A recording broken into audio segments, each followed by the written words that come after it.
The Book of Numbers, wilderness adventures, complaining Israelites, and counting sheep. Lots of sheep. Welcome to the Book of Numbers, where we get to follow the Israelites on a 40-year wilderness journey that was supposed to take about 2 weeks. You know that feeling when you're on a road trip and someone won't stop asking, "Are we there yet?" Well, that's the Israelites. Except instead of just one backseat complainer, it's an entire nation.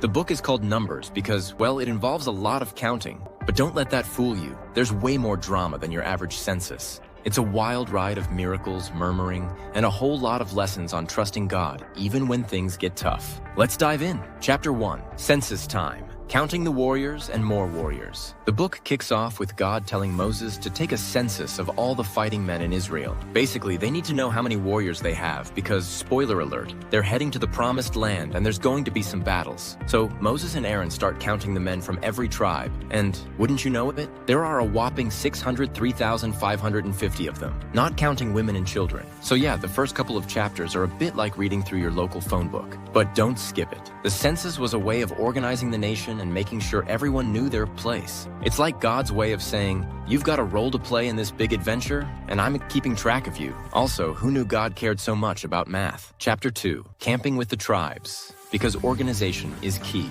After the census, God gives the Israelites some super specific instructions on how to camp. You'd think it would be a free-for-all, but nope, this is a well-organized operation. Each tribe has its designated spot around the tabernacle, with the Levites in the middle because they're responsible for all the holy stuff. Picture it like a festival campsite, but way more intense. God doesn't want anyone wandering around aimlessly. He's setting them up for success by giving them order. So, while the Israelites might be roughing it in the wilderness, they're doing it with style. Okay, maybe not style, but definitely some serious structure. Chapter 3 and 4, the Levites, God's holy movers. Next up, we get to the Levites, the tribe that gets to handle all the tabernacle duties. And by duties, I mean moving the entire tabernacle, a massive portable worship tent, every time the Israelites set off for a new location. Imagine moving your house every couple of weeks. That's basically their job. God gives them specific instructions on how to carry everything, right down to the poles and curtains. It's a logistical nightmare, but the Levites have it covered. They're like the U-Haul service of the ancient world, but with way more reverences and probably fewer scratches on the furniture. Chapter 5 to 6, rules, rules, and more rules, plus the Nazarite vow. As if organizing a massive camping trip wasn't enough, God lays down some serious rules in these chapters. We're talking everything from how to deal with skin diseases to what to do if someone wrongs their neighbor. It's like God is saying, look, you're about to live in close quarters and we need to keep things in order. And then there's the Nazarite vow, a special vow for those who want to dedicate themselves to God. These folks aren't allowed to cut their hair, drink wine, or go near dead bodies. Think of them as the ancient equivalent of hardcore minimalists with a spiritual twist. Chapter 7, when 12 leaders bring the same gift over and over. One of the most repetitive chapters in the Bible. Chapter 7 is all about the leaders of the tribes bringing gifts to the tabernacle. Spoiler alert, they all bring the same gift. It's like a never-ending episode of a gift exchange where everyone got the memo to buy the exact same set of silver dishes and grain offerings. 12 times in a row, you read the same list. But hey, it's the thought that counts, right? Chapter 9, the Cloud and Fire Show, or how to know when it's time to move. One of the coolest parts of Numbers is the whole cloud by day, fire by night situation. God leads the Israelites with a literal cloud that hovers over the tabernacle. When the cloud moves, they move. When it stays, they stay. It's the ultimate divine GPS. Can you imagine if we had that today? Lord, should I take this job?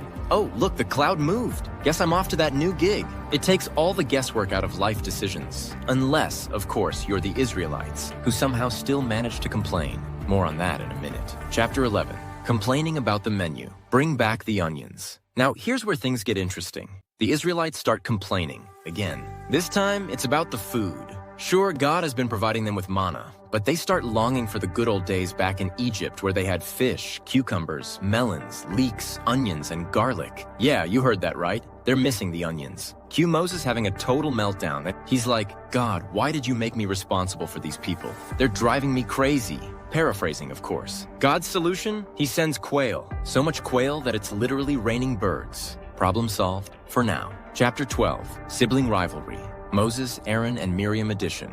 In this chapter, we get a little family drama. Miriam and Aaron, Moses' siblings, get a bit jealous and start talking smack about him behind his back. They're upset that Moses seems to be getting all the attention. But God's not having it. He calls them out, literally, and says, "Look, Moses is my guy. I talked to him face to face, so back off." And just to make a point, God strikes Miriam with leprosy for a week. Talk about sibling rivalry gone wrong. Chapters 13 and 14.